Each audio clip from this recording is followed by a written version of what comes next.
Hello guys, channel knowledge for you में आपका स्वागत है। इस वीडियो में हम मध्य प्रदेश द्वारा जारी किए गए प्रश्न बैंक का अध्याय 7 आर्थिक सुधार के प्रश्नोत्तर को हल करेंगे। तो चलिए देखते हैं। प्रश्न नंबर 1 है, भारत में आर्थिक सुधार वर्ष में शुरू किए गए थे। तो भारत में आर्थिक सुधार किस वर्ष में शुरू किए गए थे? तो आर्थिक सुधार 1991 में शुरू किए गए थे। दूसरा है, उदारीकरण का तात्पर्य है। तो उदारीकरण का क्या मीन्स होता है? तो उदारीकरण का मतलब होता है जब निजी क्षेत्र पर सरकारी नियंत्रण में कमी हो जाए तो उसे उदारीकरण कहा जाता है। मतलब जो प्राइवेट सेक्टर है, प्राइवेट सेक्टर पर गवर्नमेंट किसी प्रकार का कोई कंट्रोल ना रखे तो उसे उदारीकरण कहा जाता है। तीसरा है, नई आर्थिक नीति के तहत अर्थव्यवस्था के उदारीकरण ने अर्थव्यवस्था में आरबीआई की भूमिका को बदल दिया। तो इसका उत्तर हो जाएगा वित्तीय क्षेत्र के एक नियामक से सुविधाकर्ता तक। चौथा है, विश्व व्यापार संगठन को उत्तराधिकारी संगठन के रूप में स्थापित किया गया था। तो इसका उत्तर है व्यापार और टैरिफ पर सामान्य समझौता, जिसे गेट भी कहा जाता है। पांचवा है, भारतीय अर्थव्यवस्था के वैश्वीकरण को बढ़ावा देने के लिए निम्नलिखित में से कौन सी रणनीति है? तो इसका उत्तर है आंशिक परिवर्तनीयता, टैरिफ में कमी, विदेशी निवेश की इक्विटी सीमा में वृद्धि, ये सभी इसमें शामिल हैं। छठवां है, भारतीय अनुभव के संदर्भ में सरकार द्वारा निम्नलिखित के लिए नियंत्रण लगाए गए। तो किसके लिए नियंत्रण लगाए गए? पहला तो लगाया गया नियंत्रण निजी इजारेदारियों के विकास को रोकना, और दूसरा है देश के वित्तीय संसाधनों पर बड़े औद्योगिक घरानों की पकड़ कम से कम करना। तो इसका उत्तर हो जाएगा सी, दोनों, यानी कि ए और बी दोनों ही। प्रश्न दूसरा है, रिक्त स्थान की पूर्ति कीजिए। 1991 से पहले सरकार ने घरेलू अर्थव्यवस्था में खालिस्तान उद्यमों पर कई प्रकार के नियंत्रण लगाए। तो कौन सी उद्यम में या कौन सी इंडस्ट्री पर? प्राइवेट इंडस्ट्री पर या निजी जो स्वयं की होती है उस पर नियंत्रण लगाए गए। देश में वाणिज्यिक बैंकों के लिए वित्तीय क्षेत्र के खालिस्तान के रूप में पूर्व आरबीआई ब्याज दर संरचना तय करेगा। तो इसका उत्तर हो जाएगा नियामक। तीसरा है, कर सुधार खालिस्तान सुधारों के प्रमुख घटक हैं। तो वित्तीय खालिस्तान कर वे कर हैं जिनका भार दूसरों पर डाला जा सकता है। तो अप्रत्यक्ष कर वे कर कहलाते हैं जिनका भार दूसरों पर डाला जा सकता है। खालिस्तान का तात्पर्य सामाजिक हित व स्वहित की सर्वोच्चता से है। तो इसका उत्तर हो जाएगा अवमूल्यन। और छठवां है, आउटसोर्सिंग खालिस्तान की एक शाखा है। तो उत्तर है इसका निजीकरण। प्रश्न तीसरा है, सही अथवा गलत बताइए। तो भारत में आर्थिक सुधारों का कार्यक्रम 24 जुलाई 1991 को शुरू किया गया था। बिल्कुल सही है। नई आर्थिक नीति में एलक्यूपी के एलपीजी द्वारा प्रतिस्थापन सहित निहित है। तो यह भी सत्य है। उद्योग के नियमन के लिए लाइसेंस यानी शराब के मामले में आवश्यक है। सत्य है। जीडीपी में औद्योगिक क्षेत्र की बढ़ती हिस्सेदारी और आर्थिक विकास का संकेत है अर्थव्यवस्था में संरचनात्मक परिवर्तन के आधार पर। तो यह भी सत्य है। पांचवा है, वैश्वीकरण पूंजी की तुलना में श्रम की मुक्त आवाजाही पर अधिक ध्यान केंद्रित करता है अंतर्राष्ट्रीय व्यापार में। तो यह असत्य है। छठवां है, संरचनात्मक परिवर्तन के साथ साथ आर्थिक विकास को आर्थिक कहा जाता है, विकास, है ना। तो यह सत्य है। अब है प्रश्न चौथा, जोड़ी बनाइए। आंशिक परिवर्तनीयता। तो आंशिक परिवर्तनीयता का क्या हो जाएगा? आंशिक परिवर्तनीयता का हो जाएगा बाजार मूल्य पर विदेशी मुद्रा की बिक्री और खरीद। अभी आप जब देखेंगे प्रश्न बुक में तो यहाँ पर लिखा होगा पर विदेशी मुद्रा की बिक्री पर खरीद, ठीक, और उसके बाद लिखा होगा बाजार मूल्य। तो उसको सुधार लीजिएगा, उसे इस तरीके से लिखिए कि बाजार मूल्य पर विदेशी मुद्रा की बिक्री और खरीद। गैर टैरिफ बाधा, तो गैर टैरिफ बाधा में आएगा कोटा बाधाएं। सी है वित्तीय क्षेत्र, तो वित्तीय क्षेत्र क्या हो जाएगा, आरबीआई द्वारा विनियमित और नियंत्रित, है ना। टैरिफ में कमी, तो टैरिफ में कमी आपका आएगा प्रतिस्पर्धात्मक को प्रोत्साहित करना। प्रत्यक्ष कर आयकर कहलाता है और बहुपक्षीय व्यापार समझौते को गेट कहा जाता है। नेक्स्ट क्वेश्चन है आपका, एक शब्द एक वाक्य में उत्तर दीजिए। विश्व व्यापार संगठन की स्थापना कब हुई थी, तो विश्व व्यापार संगठन की स्थापना 1 जनवरी 1995 को हुई थी।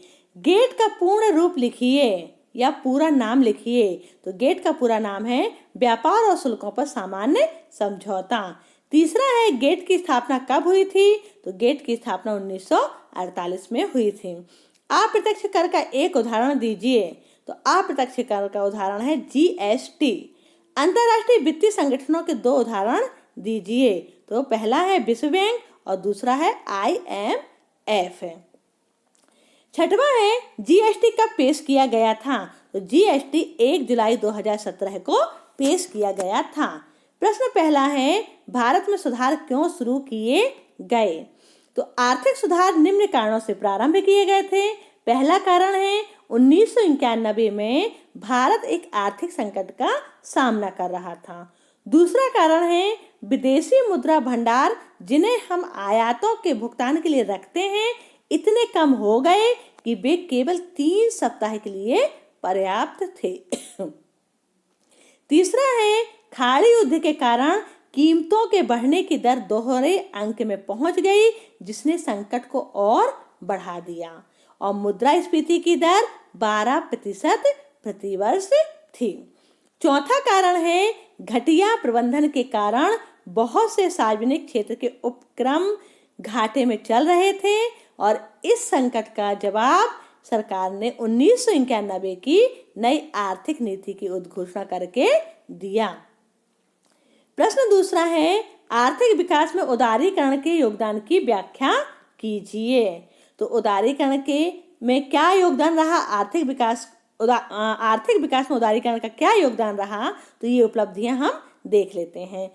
तो पहली उपलब्धि है उत्पादन की गुणवत्ता में सुधार। दूसरा है भारतीय संसाधनों का कुशल दोहन, जो हमारे पास संसाधन है उनका हम कुशलता से उपयोग कर रहे हैं। और तीसरा है निजी क्षेत्र को बढ़ावा, उदारीकरण के कारण निजी क्षेत्र को बढ़ावा मिला है। चौथा कारण है विदेशी पूंजी निवेश में वृद्धि। पांचवा है भुगतान संतुलन में स्थिरता। छठवां है घाटे के बजट पर नियंत्रण। सातवां भ्रष्टाचार में कमी और आठवां है विदेशी मुद्रा कोष में वृद्धि। यह क्वेश्चन आपका 4 नंबर का है, इसमें से आप कोई भी 4 पॉइंट लिखकर उनकी डिटेल लिख सकते हैं। प्रश्न तीसरा है भारतीय रिजर्व बैंक को भारत में वित्तीय क्षेत्र के सहायक के रूप में नियंत्रक से अपनी भूमिका क्यों बदलनी पड़ी, तो भारतीय रिजर्व बैंक नियंत्रक की भूमिका से स्वयं को सुविधा प्रदाता की भूमिका अदा करने का बड़ा परिवर्तन किया। पहले एक नियंत्रक के रूप में आरबीआई खुद ब्याज तय करता था तथा प्रबंधकीय निर्णयों को प्रत्यक्ष रूप से नियंत्रित करता था, परंतु उदारीकरण के उपरांत इसने सुविधा प्रदाता की भूमिका निभाई, जिसके अंतर्गत ब्याज दरों को बाजार बलों द्वारा निर्धारित होने के लिए स्वतंत्र कर दिया गया तथा प्रत्येक वाणिज्यिक बैंक को प्रबंधन निर्णयों की स्वतंत्रता दे दी गई। उन्हें बाजार में प्रतिस्पर्धी बनाना आवश्यक था और उदारीकरण के साथ बाजार में प्रतिस्पर्धा बढ़ गई, अतः बाजार में उत्तम प्राप्ति के लिए बैंकों को प्रबंधन निर्णय लेने की स्वतंत्रता देना आवश्यक हो गया। नेक्स्ट क्वेश्चन है आरबीआई व्यावसायिक बैंकों पर किस प्रकार नियंत्रण रखता है, तो जो आरबीआई है जिसे हम रिजर्व बैंक कहते हैं, तो रिजर्व बैंक व्यावसायिक बैंकों पर निम्न प्रकार से नियंत्रण रखता है। यह उस न्यूनतम रोकड़ मतलब राशि होता है, तो वह उस न्यूनतम राशि की या रोकड़ की राशि अनुपात निर्धारित करता है जो हर व्यावसायिक बैंक को रिजर्व बैंक के पास रखनी पड़ती है। इसे नकद आरक्षित अनुपात कहा जाता है। यह उस न्यूनतम अनुपात का निर्धारण करता है जो नकद था तरल परिसंपत्तियों के रूप में एक बैंक को अपने पास रखना होता है। इसे वैधानिक तरलता अनुपात कहते हैं। रिजर्व बैंक वह ब्याज दर निर्धारित करता है जिस पर रिजर्व बैंक व्यावसायिक बैंकों के विनियमन बिलों को छूट देगा। इसे बैंक दर कहते हैं। प्रश्न 5वां है, कृषि क्षेत्र इस सुधार से प्रतिकूल रूप से प्रभावित प्रतीत होता है, प्रक्रिया क्यों? तो इस प्रश्न को थोड़ा सा सुधार लीजिए। प्रश्न आपका होगा कि कृषि क्षेत्र इस सुधार प्रक्रिया से, तो प्रक्रिया यहाँ पर आ जाएगा सुधार प्रक्रिया से प्रतिकूल रूप से प्रभावित प्रतीत होता है, क्यों? यह बिल्कुल सही कहा गया है कि सुधार प्रक्रिया से कृषि क्षेत्र दुष्प्रभावित हुआ है। और क्यों हुआ है? तो उसका नंबर 1 कारण है, सुधार अवधि के दौरान कृषि में सार्वजनिक निवेश विशेष रूप से सिंचाई, बिजली, सड़क, बाजार, अनुसंधान और विस्तार के क्षेत्र में कम हुआ है। उर्वरक सहायकी हटाने से उत्पादन की लागत बढ़ गई है, जिसने छोटे और सीमांत किसानों को दुष्प्रभावित किया है। इस क्षेत्र में बहुत जल्दी नीति परिवर्तन हुए हैं, जिसमें भारतीय किसानों को दुष्प्रभावित किया है, क्योंकि अब उन्हें अधिक प्रतिस्पर्धा का सामना करना पड़ रहा है। और चौथा है, कृषि में निर्यात उन्मुख रणनीति के कारण उत्पादन घरेलू बाजार के बजाय निर्यात बाजार के लिए हो रहा है।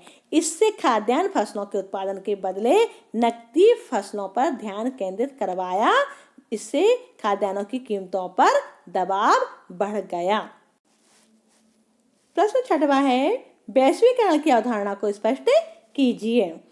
तो वैश्वीकरण का शाब्दिक अर्थ है अर्थव्यवस्था को विश्व की अर्थव्यवस्था के साथ एकीकृत करने से लगाया जाता है। इसमें प्रत्येक राष्ट्र का अन्य राष्ट्रों के साथ वस्तु, सेवा, पूंजी एवं बौद्धिक संपदा का अप्रतिबंधित आदान प्रदान होता है। यह वस्तुतः खुली अर्थव्यवस्था की विचारधारा पर आधारित है, जिसमें विश्व के विभिन्न राष्ट्रों के मध्य व्यापारिक दृष्टिकोण से सार्वजनिक सीमाओं को अधिक महत्व नहीं दिया जाता है, बल्कि व्यापारिक लेन देन या तो स्वतंत्र रूप से या सीमित नियंत्रण के अधीन चलते रहते हैं। अतः यह कहा जा सकता है कि वैश्वीकरण एक ऐसी प्रक्रिया है जिसके अंतर्गत सभी व्यापारिक क्रियाओं का अंतर्राष्ट्रीयकरण हो जाता है और वे एक इकाई के रूप में कार्य करने लगती हैं।